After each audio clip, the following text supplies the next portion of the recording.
So all you're going to need for this make is a recycled plastic bottle. Yep. So you're going to need one of these. So plastic, let's talk about plastic quickly. Yeah. So plastic is an amazing material. So plastic is hard wearing and strong and long lasting. So if you want to make a table or a chair, it's a great thing to use. It's also really kind of malleable, so they can like make it into whatever shape they want. Yeah, it's bendy. But it lasts for a long amount of time. So that's why we say it's a really bad idea to use plastic for single use things, right? Like a bottle that you drink from and then throw away. That's going to go in landfill and it's going to be there for hundreds, if not thousands of years before it breaks down, which is why it's great to put it in recycling so it can be used again, or upcycle it, which is what we're going to do now to make this bird feeder. Yeah, so we are actually upcycling this plastic bottle before it then goes in the recycling. So you're going to want one of these.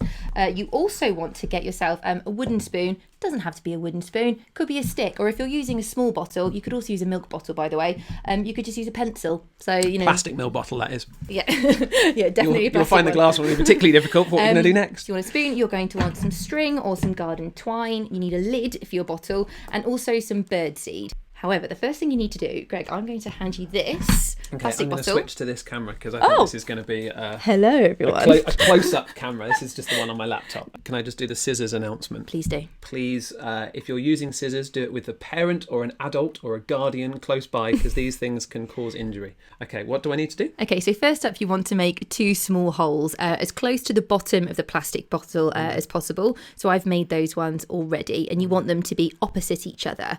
Now, if you squash the bottle in half for me, Greg, then you should be able to make... That was probably really noisy. Sorry. Oh, so was that.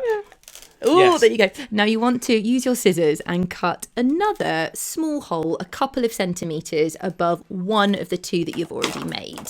So actually, if you sort of make 2 diagonal cuts, then you kind of make a diamond shape. Oh, There we go.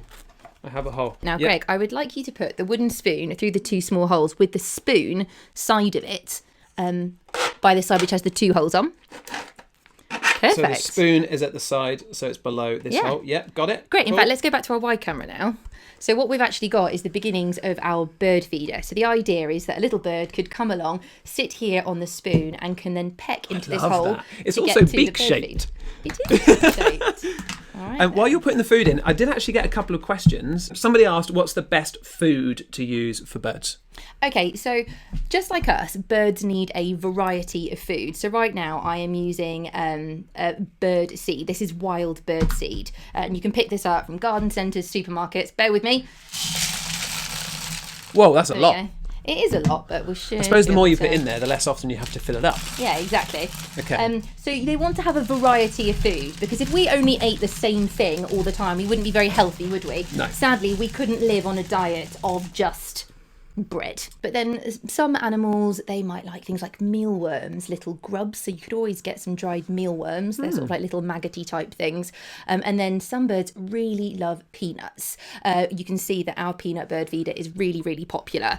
However, you want to make sure that they are peanuts for birds, because you don't want to be giving any wild birds salted peanuts or honey roasted peanuts or anything like that. No, And they have to go into special peanut bird feeders, because you don't want tiny little birds to get big, big peanut chunks. The last thing I need you to do is just put some string around the top, Sure. and then you can hang that up Hang on. somewhere in your garden. make a knot there. You just want to pop it on just like hang it over a branch. Really, you want to make sure the bird feeder goes somewhere where you can see it, so you can enjoy the birds that are coming to visit, but also somewhere where the birds will feel safe. So if you have any cats that are about, you don't want to put it too near a fence, because a cat might be able to jump over to the birds. So here we go, and here's one I made earlier as well. Hey, look at those. There you go. That is your homemade bird feeder.